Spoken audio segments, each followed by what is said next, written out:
Brandon with brews.com. Welcome to my brew day. Glad you could join. Anyway, I'm going to be brewing a pale ale today, and actually two slight differences in ingredients this time. I read about flaked barley and wanted to try that into a pale ale to see if it would give it kind of a creamy mouthfeel. Kind of play around with it. Anyway, that'll be the new grain that I'll be adding, and then also I'm going to be doing, let's see, last time I used Cascade, an ounce of Cascade for the full 60-minute, and this time I'm going with Simcoe, a little bit higher in the alpha range for bittering. I think it was a 12% alpha, which is a pretty high bittering rate, so I'm only going to use 1 ounce and see how it goes. So yeah, let's get this party going, and I'll let you join me in my brew day. And hopefully this time I got a new camera, high definition, so hopefully it'll come out much better, and hopefully the audio as well. So let's get to it. Alright guys, you're gonna join me walking through the house and getting some things going here.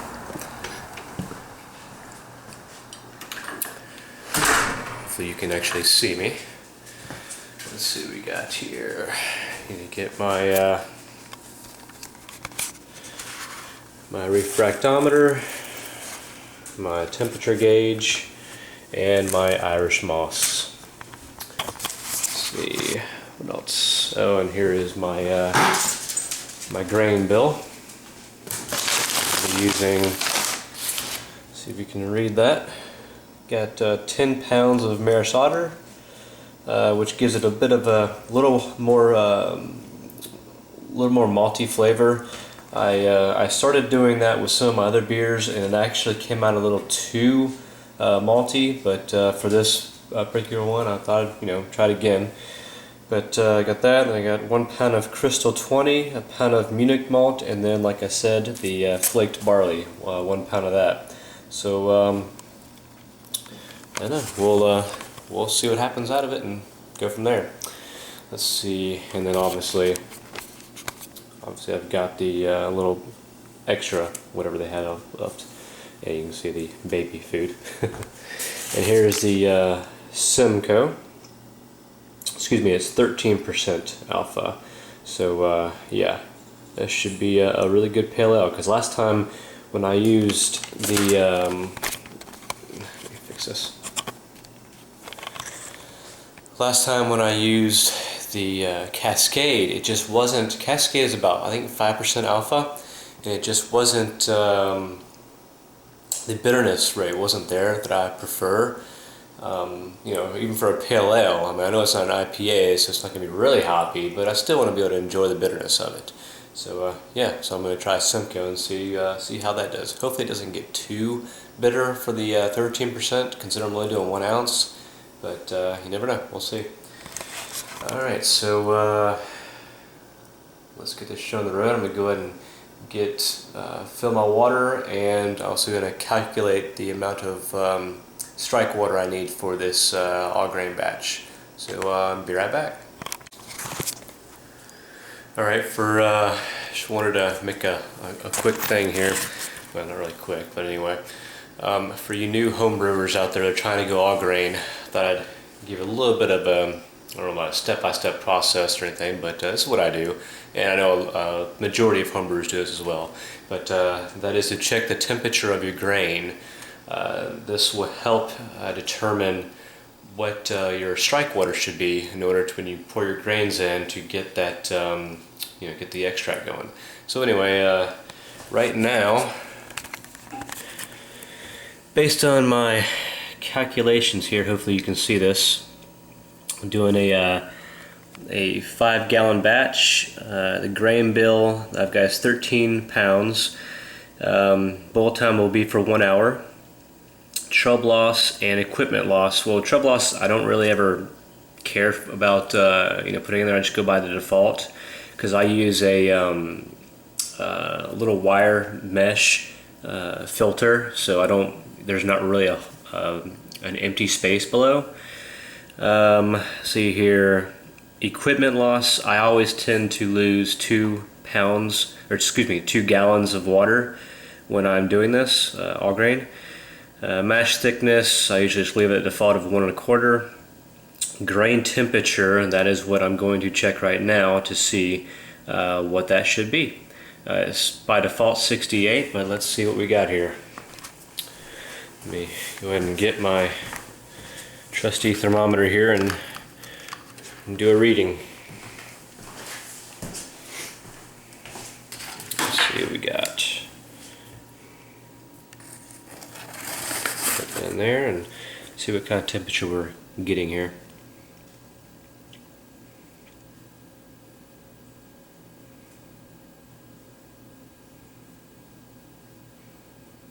Not changing a whole lot, is it? 75 degrees. I'm surprised. But maybe it is that warm in here. I hate being cold, so I always leave the house temperature around 72 degrees. So 75.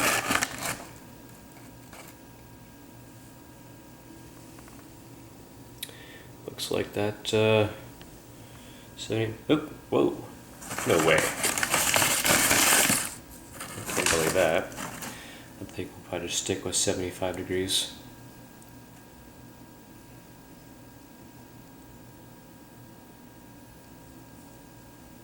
I'm still going to stick with 75. So let's see what we got here. I'm going to do... Oops. Can't really see there, can you? Let's do 75. Alright. Alright, so we got 75 now. And target mash, I always try to target 154. So if you come down here, these are the results. Total water needed for this is 10.06 gallons because we'll be losing 2 gallons. Once you put it through the, once you do your strike water and your sparge water. So yeah, 10.06 gallons, I'll just go with 10 gallons. Mash water needed in gallons is 4 gallons, so we're gonna start with 4 gallons of water, which will be our strike water, and then our sparge water, which is what you pour over the grains after the hour has gone by, to continue to try to pull some of the sugars off, and that'll be 6 gallons roughly. And strike water temperature should be 166.64 degrees, which with my trusty calculator or thermometer gauge, I should be able to get very close to that. And then pre-boil wort produced. Once it's all said and done and it's getting ready to start boiling, I should have roughly 6.37 gallons of water for, you know, you're gonna finish with 5 gallons, so that'll give you a gallon, 1.37 gallons of boil off, meaning when the water gets hot, it obviously lets steam off, and all that steam is your boil off. Once you reach your 1 hour mark, then 1.37 gallons of water is what you should have lost. For me, if I go a little over that, if my boiler was a little too strong, then I will add water once I'm done. When I pour it into the bucket, and all is said and done, then I will go ahead and fill it up to the 5 gallon mark. If I go over, then, you know, whatever. I'll work with it. So yeah, you see how that's all going, and let's get some water going and go from there. So I'll see you in a little bit. Alright guys, got my 4 gallons of strike water in my kettle here, my 10 gallon kettle, and go from there. I got to get this temperature up to 166 degrees, and once it's there, I'll go ahead and pour it into my mash tun right there, and once I do that, I'll leave it in for maybe 30 seconds to a minute just to get the sides inside to, you know, it's really well insulated, so you want to try to get it really hot and warm throughout. This way you won't lose your temperature as easily. So yeah, once I pour that in there, then I'll get the grains in and we'll go from there.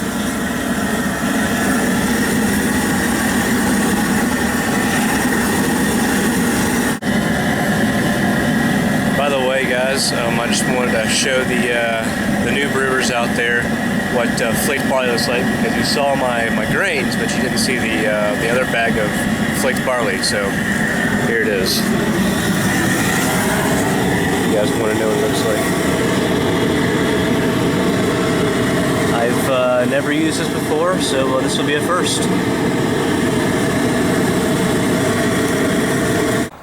So we got to our 166 degree marker.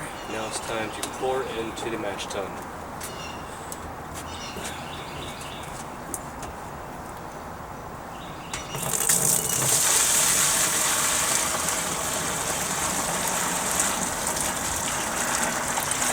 When you do this, you're going to pour it in and close it fast so that you don't lose any of the heat.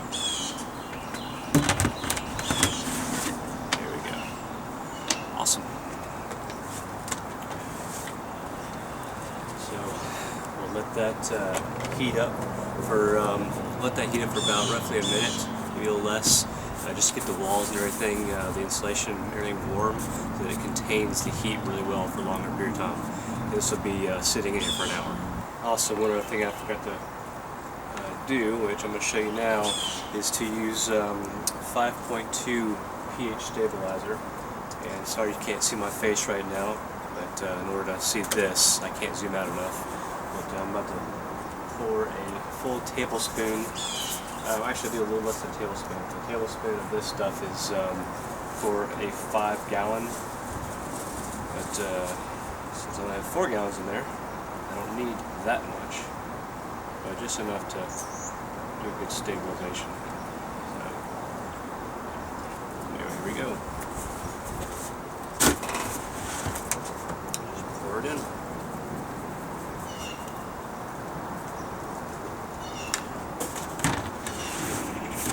And once you put the grains in here, you're gonna be swishing around anyway. So all that I just poured into that powder is gonna be fine. It's gonna get mixed in.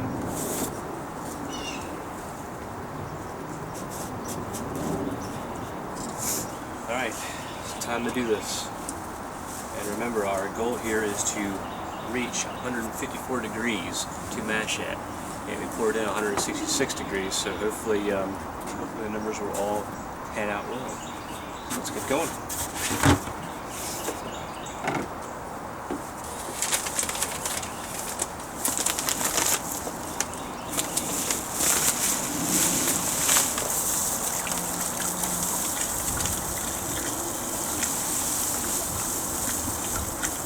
You want to pour it in pretty somewhat fast, so you don't lose all the heat, but you don't want to pour it too fast to clump it up. So just find a good rhythm that's good for you.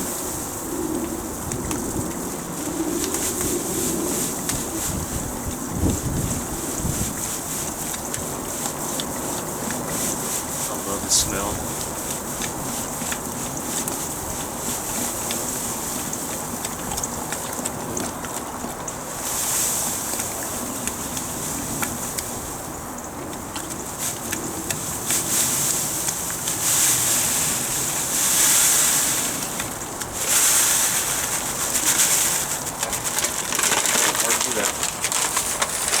And now we need to get the flaked barley.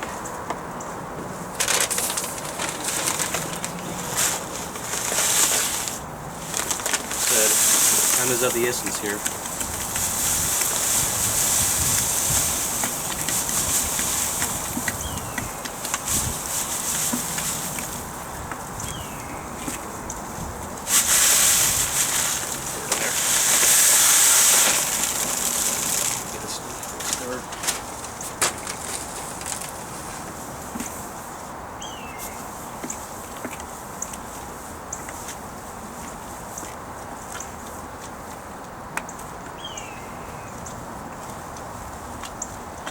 Gonna turn and look like a porridge when you're done. Just try to make sure you get every as much grain as you can into the soup, porridge if you will, before it's time to cover the sucker up and make sure there's no dough balls, excuse me. Because dough balls, if you get those, you'll get off flavors because you had some, they weren't fully wet and sitting in there. Once you start doing your sparge, running through that, you could get some off flavors. So you know, I don't know the technical term and whatnot, but I know that it's not good.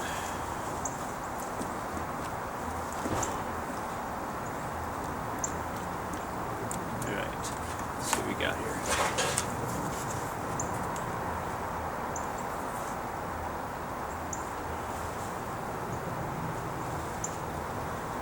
$151. 162. Wow. Okay. Cool. I'm happy with that actually. That gives me some time to stir this in and make sure there's nothing in there. Because last time I did a brew day, actually last 2 times I've done this,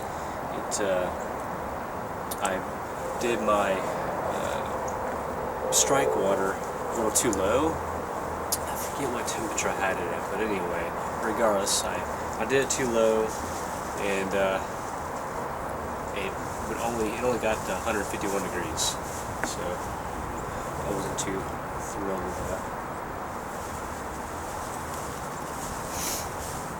Just trying to make sure there's no dough balls in here. And temperature is everything when it comes to grains. They're just, grains like certain temperatures when it comes to brewing and mashing. Certain temperatures bring off certain flavors and also getting the maximum amount of sugars and whatnot, so it all goes together.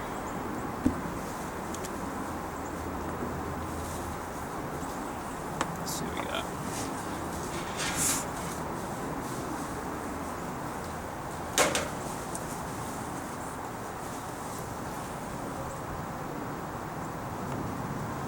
There's 158, 160,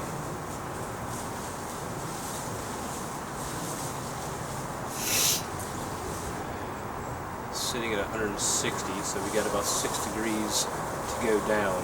So I'll come back to you guys once I have this thing where I want it to be. Alright, so we're there. I had to put about 4 cups of cold water in there just to get the temperature I wanted, but we're steady at 153, 154, so we're good. I've already put the cover on, so yeah. Now it's just wait an hour and then we'll begin to do our brew day. So see you then. Hey guys. Alright, so we got about what do we got?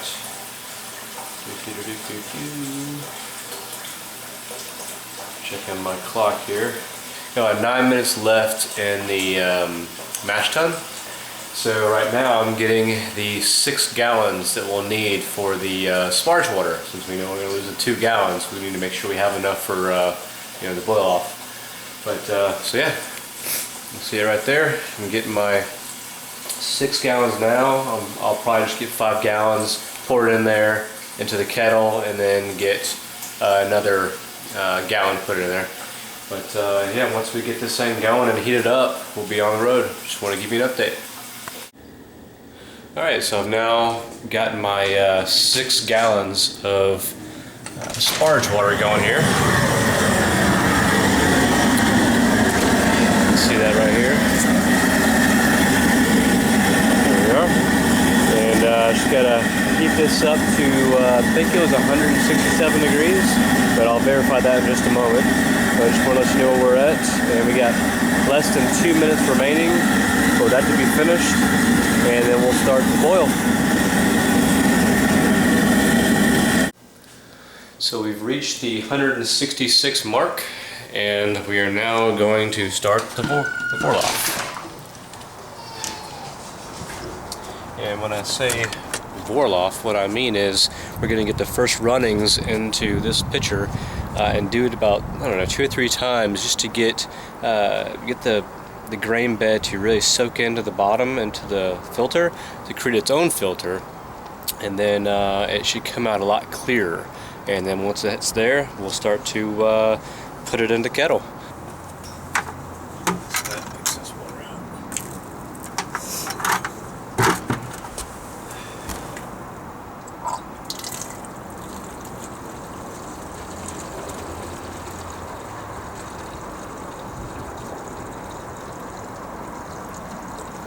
Like I said, all I'm trying to do here is pull the grain bed down so it gets really nice and thick in the bottom until to react like a filter, and which should clean anything coming out to make it a lot clearer, and there should not be any drains after a couple of these.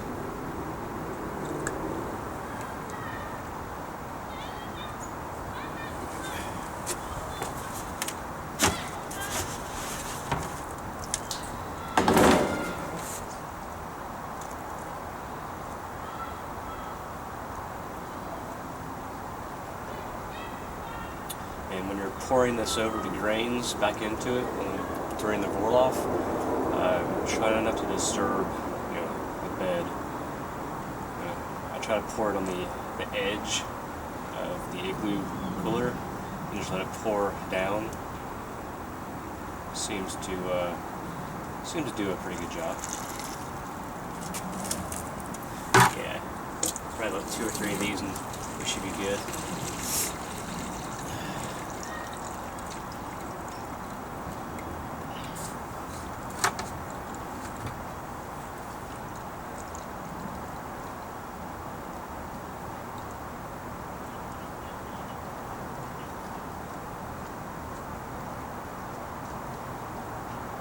Tell that the grains are starting to really create a filter at the bottom, because it's coming out a little bit slower, which is a good thing.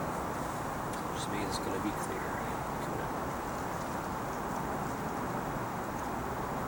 I just let it full-fledged come out. Sometimes I close the valve just a little bit to make it come out a little slower, but it looks like it's already coming out pretty slow, so no point in that.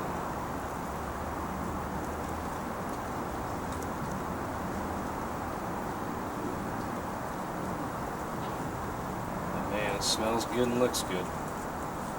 I'm excited about this one. And you'll have to excuse my voice. I've got a allergy / cold going on, so my nose is all stopped up and kind of sucks. Alright, I think we're good.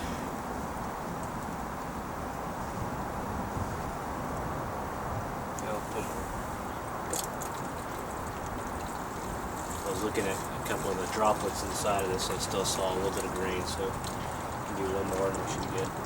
I'll start sparging, and I'll do a fly sparge on this.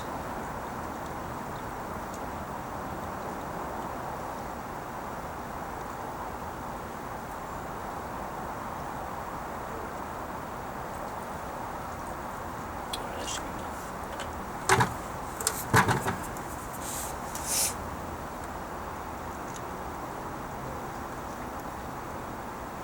One thing that always sucks doing this is when the temperature is slightly warm, you get flies around.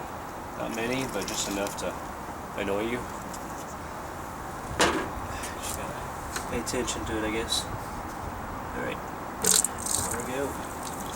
And as this, bring you up a little bit. And as this starts to come down into the bucket, the grain bed up top inside of the mash is going to start to thin out, and you're going to start seeing the grain really appear. So that's with the fly sparge, you want to keep pouring on top of the mash tun to keep it full, and also it tries to pull the maximum amount of sugars out of the grain to do that. So, some people like to fly sparge, some people like to batch sparge, which means to basically just pour the entire thing once it goes down with your first runnings, just pour the entire kettle in there, of the remaining. But you know, to each his own. I'm doing fly sparge. Wow, almost the color of the grain, the color of the extract looks a little bit like a burnt pumpkin. Let you see it.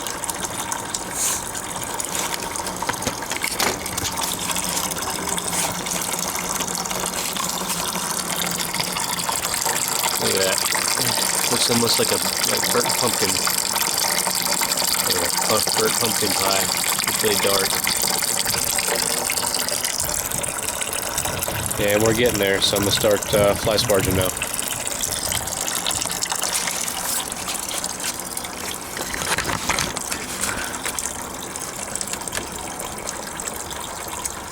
Alright.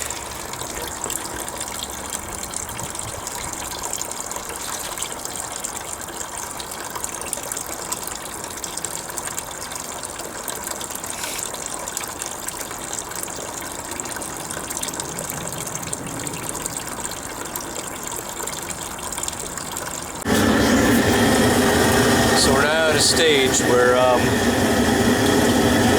first runnings, it was roughly over 5 gallons, probably about almost 6 gallons that I got out of there. I've already poured that into the kettle. See, I'm getting it going right now, so I can go ahead and heating it up, because it's not like it's, you know, it can't be heated up yet. But got that going, and trying to get the last bit of runnings, get on the finish, and we can start getting this brew going.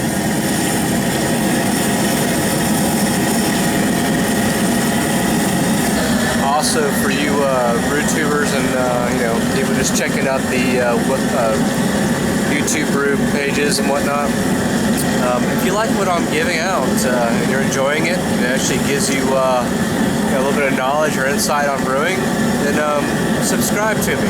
And also, please remember to click the thumbs up icon in the bottom left-hand corner, so that you know, you'll like my video.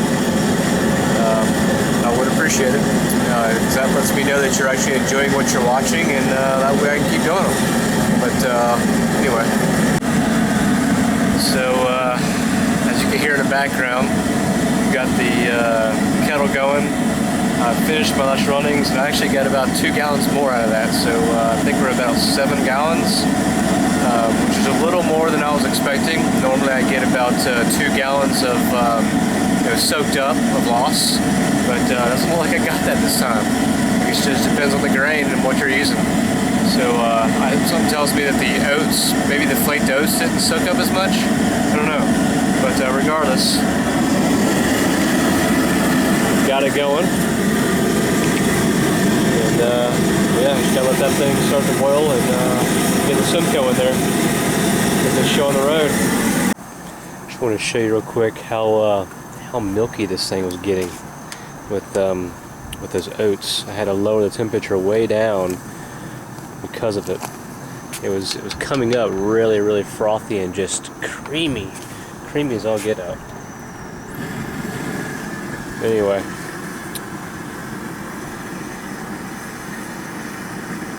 time to put the Simcoe in. Alright, so we're at boil, as you can see. Well, you might can see, I don't know. But just trying to get a nice rolling boil here. Cheers. This is my pale ale that I had on camera last brew, or last number with that. Just put in the Simcoe, so we're good there.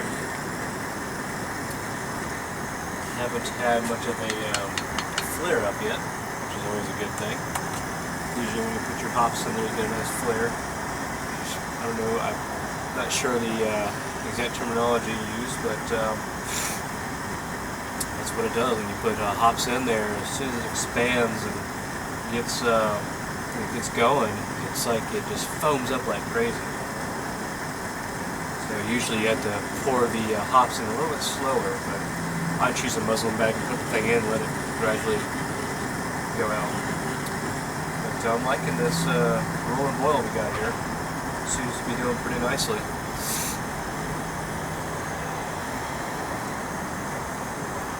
Grab the camera and let you see this.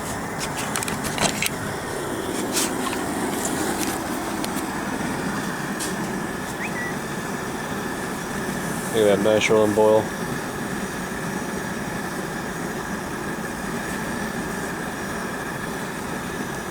And like I said before, it was really creamy, like just all the froth. It was, you can see the edge line, but it was up high and just really frothy and creamy and thick. It was really neat looking actually, but I had to really lower it down just because of that, so I wouldn't get a boil over anything.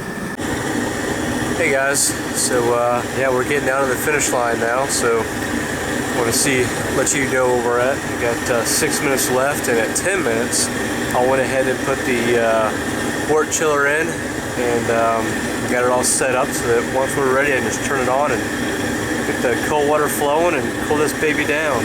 I should be able to get it down to roughly anywhere from 75 to 80 degrees, which is just fine. And but yeah, once we're there, we're good. But here's the setup. Got obviously the kettle there with the immersion chiller. I like to prop it up with my mash tun and pour the tubing over to the outside of the deck, and then running all the way to my faucet, or my hose rather. So yeah, that's what we got going. But anyway, so yes, this should take about, roughly, I don't know, 10 minutes. I've done it in less than 10 minutes actually to get it down to where I need it to be. But once we get there, it's just pouring it in, put my yeast starter in, and we're done. So I think we're good for today. Anyway, thank you for joining me, and welcome you for my Homebrew Wednesdays. Please watch those, and stay tuned for more brew days like this. I try to get as creative as I can, so if you have any recommendations for types of brews that you'd like to see done, please put them down in the comments. Let me know. But again, please click the thumbs up icon in the lower left-hand corner, like this video, and I shall return. Anyway, happy brew day, and take care.